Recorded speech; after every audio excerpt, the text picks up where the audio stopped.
The East-West combination event here at the Iowa Speedway is one of the biggest races of the year, and the man that's going to bring the field to green is David Mayhew. And David, you've been so fast at this racetrack in years past, and you've picked up a win here. What makes you so good at this racetrack? Good car, good crew. They're easy to drive when they drive like they do with this one, so glad we got a good car underneath us, and we're just going to go try to get us another win.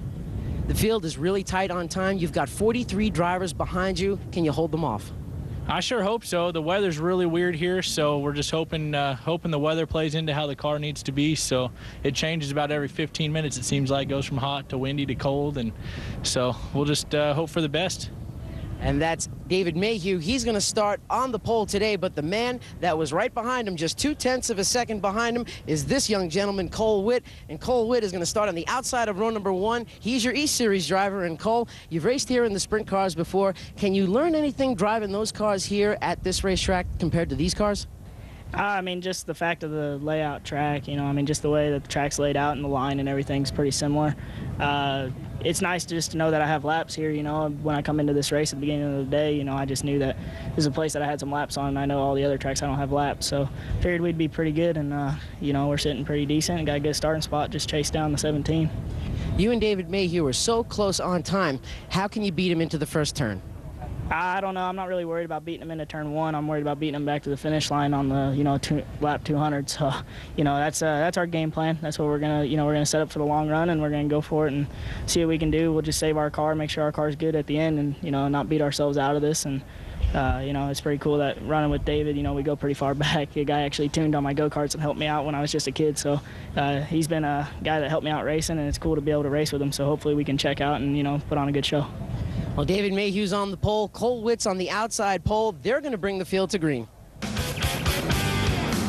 And David Mayhew might be a little soft saying that it's cold. It's 90 degrees here in Newton, Iowa. We take a look at our point standings. Again, we've got 2 series meeting here in Iowa, the East versus the West. You saw the East. Here's the West. Greg Persley leading that point standing. How about David Mayhew tied with Greg Persley up atop, 320 points each. You mentioned David Mayhew. We take a look at our starting grid. He's on top of the charts here as far as qualifying, and he is credited with a win every time he has started at this racetrack. Yeah, incredible. He was the top finishing West driver last year in this race, the combination race, and then he killed them when the West came back here for a standalone race later in the year. Sergio Pena starting in row number 5. We saw flashes of greatness from him earlier in the year at the Toyota All-Star Showdown.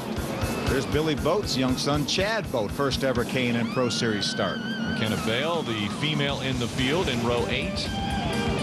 Josh Richards, Brennan Newberry back in row number 9. Phil, this is an amazing facility. We touched on it a little bit to start off the show, but it is a wide racetrack with progressive banking. You can race at the bottom of the track or the top of the track, and normally we see 2 and 3 wide racing every time we come here. Yeah, and these drivers will. They'll be from the bottom to the top. They actually ventured up a little bit in practice. The bump is a little worse down to 1 and 2. There's a little bit of a bump in 1 and 2, and Paul Hiraka told me that a lot of drivers have moved up the racetrack to try to avoid that bump a little bit.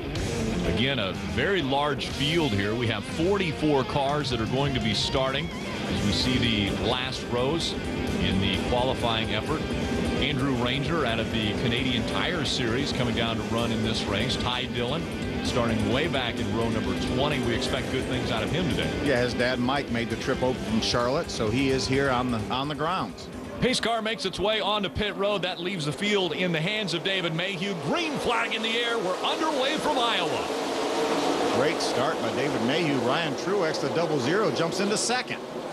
2 and 3 wide already as they go into turn number 1. Look at the field spread out, making their way through 1 and 2. And already spreading out between second place, David Mayhew, and we've got a good battle back here for 7. Looks like Corey LaJoy in the 70 car. He slides up the hill a little bit. That's Eric Holmes, the 20 Napa car above him. And the field is back in line behind the pace car and behind David Mayhew and Ryan Truex. They make up your front row coming out of turn 4. Green flag back in the air. Another good start by Mayhew. Ryan Truex hangs tough on the outside. Cole Witt in third. Look at 5 wide going in 1. 5 wide as they go into turn number 1. We'll see how they shake out coming out of turn 2. Well, they made it. 2 and 3 wide coming out of turn 2. Down the backstretch they go. What a great racetrack. that it's wide enough and lends itself to great side-by-side racing. Oh, problems on the racetrack again, though. Look at this mayhem in the back. Looks like that may be Paulie Hiraka spinning around the middle of the racetrack. That is Paulie in the 12 car. Bennett involved in this. Patterson, Banks. There's Michael Self in the 88. There's Paulie's car. A lot of damage to that Napa Toyota. Luis Martinez also with damage to his race car. See Jason Patterson's car in the infield, the 11.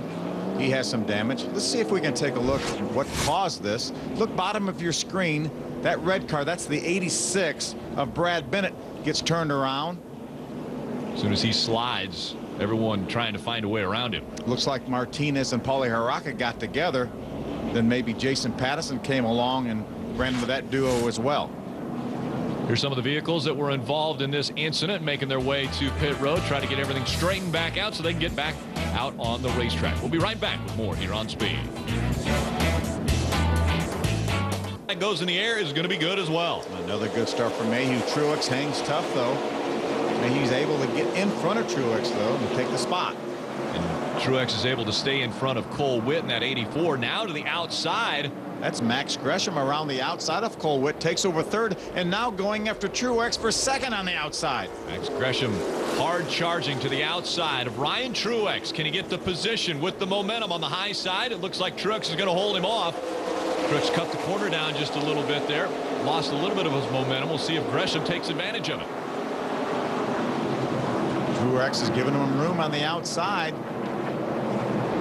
Gresham looks like he's got it dialed in today as he runs that higher line. Now Truex goes up a little bit higher to see if he can stop that momentum. Three wide. We've got Eric Holmes in the middle. Corey LaJoie, the 70 on the bottom. The 22 car, that's Jonathan Gomez. Welcome back to Newton, Iowa, in the Iowa Speedway. David Mayhew still in front of Ryan Truex, but the gap has been closed. Only 2 car lengths between the top 2 now.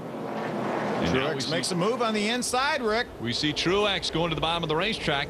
That's the first time we've seen anyone flirt with the lead from David Mayhew since the drop of the green flag. Here he comes once again to the inside, battling for the lead. Some heavy traffic up in front of these 2 drivers. Who chooses the proper line? David Mayhew has the advantage. We'll see if he can hold on to it. Inside of the 17, down the back stretch they go. Can he keep him up there and use the 30 as a block to get the lead? Looks like most of the lap cars are, well, they're all over the racetrack. I was going to say most of them are going high, but they're all over the racetrack. But Truex has the lead. The field has spread out, and now Ryan Truex gets the lead as he crosses the stripe. Ryan Truex in front of the 17 of David Mayhew. So Truex now trying to get through this slower lap traffic. We'll see if Mayhew follows that 00 now. 3 wide. Truex makes it 3 wide on the bottom of 2 lap cars.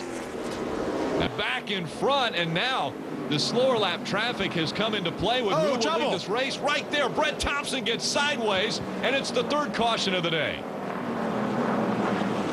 I think Brett made a little bit of contact possibly with the outside wall. Let's take a look and see what happened right in front of our leaders. See if there's any contact from Brett. Anton down at the bottom of the racetrack. There's a little bit of contact right there. Jeff Anton and Brett get together, and Brett slides up into the loose stuff and loses control of the back of the car. I think the good question here is going to be who was in front when the caution came out, because they were side by side, and now they come onto pit road. David Mayhew, Ryan Truex side by side. We'll see how they come off of pit road.